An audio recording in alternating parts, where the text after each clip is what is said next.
Assalamualaikum warahmatullahi wabarakatuh. Salam sehat dan salam bahagia untuk kita semua.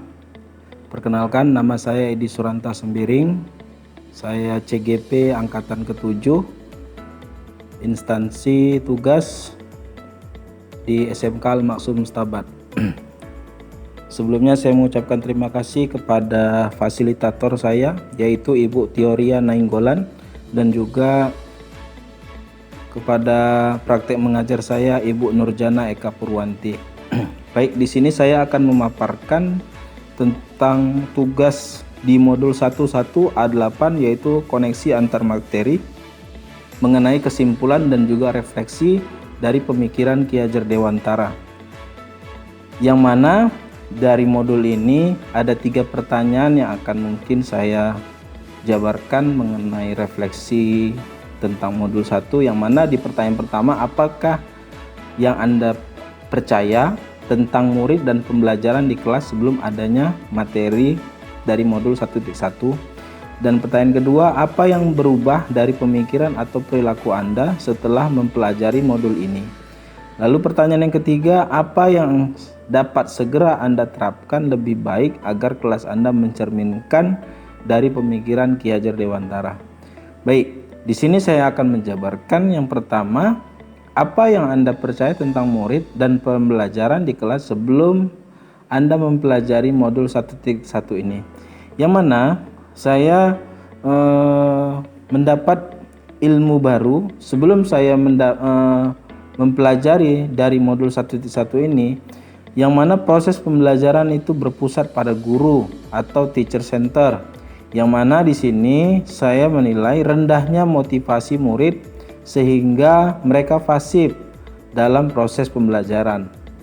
Lalu yang kedua, guru kurang memahami karakteristik dari si murid atau dari si siswa.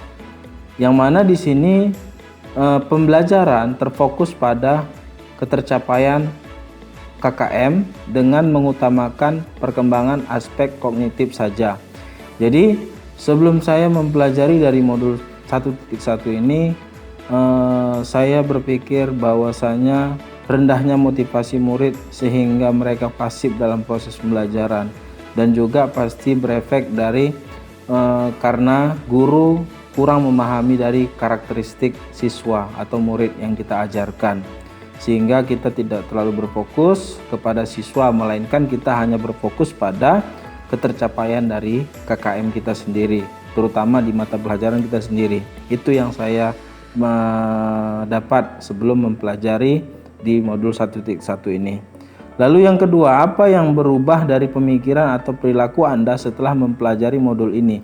Yang berubah dari pemikiran saya, seorang pengajar, yang mana pembelajaran berpusat itu pada murid, yang seharusnya kita lakukan selama ini, sehingga murid itu menjadi terampil dikarenakan kita berpusat kepada siswa atau disebut student center. Lalu yang kedua, menghargai setiap perbedaan karakteristik murid. Itu yang saya berubah yang dari pemikiran ataupun perilaku setelah mempelajari modul ini, menghargai setiap perbedaan dari setiap karakteristik murid yang ada. Lalu yang ketiga, menyadari bahwa guru bukan satu-satunya sumber belajar. Artinya di sini apa? Menyadari bahwa guru bukan salah satu media pembelajaran. Seperti sekarang ini di era digital, sudah banyak yang menjadi pengganti guru.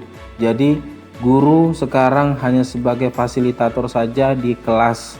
Kalau untuk pembelajaran bisa terutama seperti saya mengajarkan materi produktif teknik komputer dan jaringan, tidak hanya berpusat sama saya sendiri sebagai media pembelajaran, tetapi media pembelajaran di luaran sana banyak seperti Google, YouTube, dan lain-lain sebagainya. Itu bisa menjadi perubahan di dalam pemikiran saya selaku guru penggerak ini, yang mana menyadari bahwasanya guru itu bukan salah satu dari sumber belajar.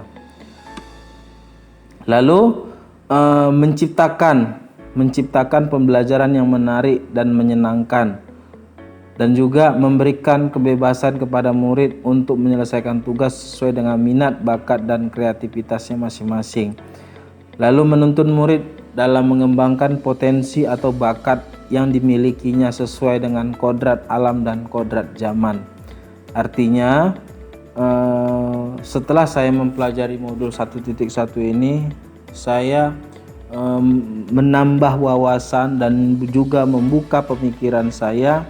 Saya ingin menciptakan pembelajaran yang menarik dan menyenangkan sehingga siswa itu semangat dalam mempelajari dari mata pelajaran kita masing-masing. Lalu juga saya memberikan kebebasan kepada murid untuk menyelesaikan tugas sesuai dengan minat, bakat, dan kreativitas siswa tersebut masing-masing, sehingga siswa tidak merasa terkekang dengan adanya tugas-tugas yang selalu diberikan oleh Bapak Ibu guru, seperti itu kira-kira.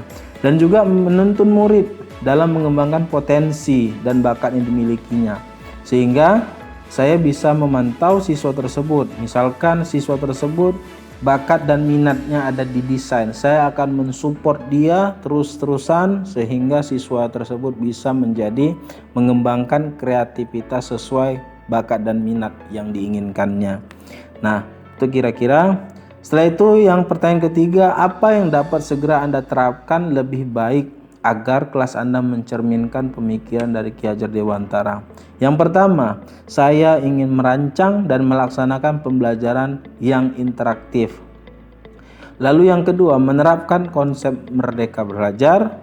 Lalu yang ketiga, pembelajaran yang mengutamakan aspek budi pekerti dan juga menerapkan sistem Among, pendidikan yang menuntun bukan menuntut. Lalu yang keempat, pembelajaran sesuai dengan kodrat alam dan kodrat zaman. Nah, jadi yang akan segera saya terapkan yang lebih baik agar kelas mencerminkan dari pemikiran Ki Hajar Dewantara, yang mana saya merancang mungkin sebelum saya mempelajari, mendapatkan materi dari modul ini, mungkin saya memberikan materi secara manual. Secara sekarang ini insya Allah saya akan merancang dan juga melaksanakan pembelajaran secara interaktif, mungkin menggunakan media pembelajaran seperti Infocus ataupun video, dan juga menerapkan konsep merdeka belajar yang mana hanya berpusat kepada siswa yang menentukan minat dan kreativitas mereka, dan juga pembelajaran yang mengutamakan aspek budi pekerti. Dan saya mewajibkan setiap selesai pembelajaran wajib setiap siswa itu memberikan kesimpulan dan juga salam dengan gurunya tersebut. Lalu menerapkan sistem Among, pendidikan yang menuntun bukan menuntut, sehingga saya bisa menuntun siswa-siswi saya ke depannya sesuai dengan minat dan bakat siswa tersebut, sehingga mereka dapat menggali potensi mereka sehingga mereka menjalankan dan menjadikan siswa yang lebih baik seperti pemikiran Ki Hajar Dewantara. Lalu kesimpulan, yang mana di sini saya menyimpulkan bahwasanya pendidikan adalah menuntun anak sesuai dengan minat dan bakatnya. Dan yang kedua, pendidikan sejatinya adalah berhamba pada anak. Lalu yang ketiga, pendidikan yang humanis dengan konsep sistem Among, memberi teladan, membangun motivasi, dan memberi dorongan. Lalu yang keempat, perlunya penanaman budi pekerti yang baik dalam pendidikan. Baik, mungkin itu saja persentase saya mengenai tugas dari modul 1.1A8, yaitu koneksi antar materi mengenai kesimpulan dan refleksi dari pemikiran Ki Hajar Dewantara. Lebih dan kurang saya mohon maaf, kepada Allah saya mohon ampun. Billahi taufiq wal hidayah. Assalamualaikum warahmatullahi wabarakatuh.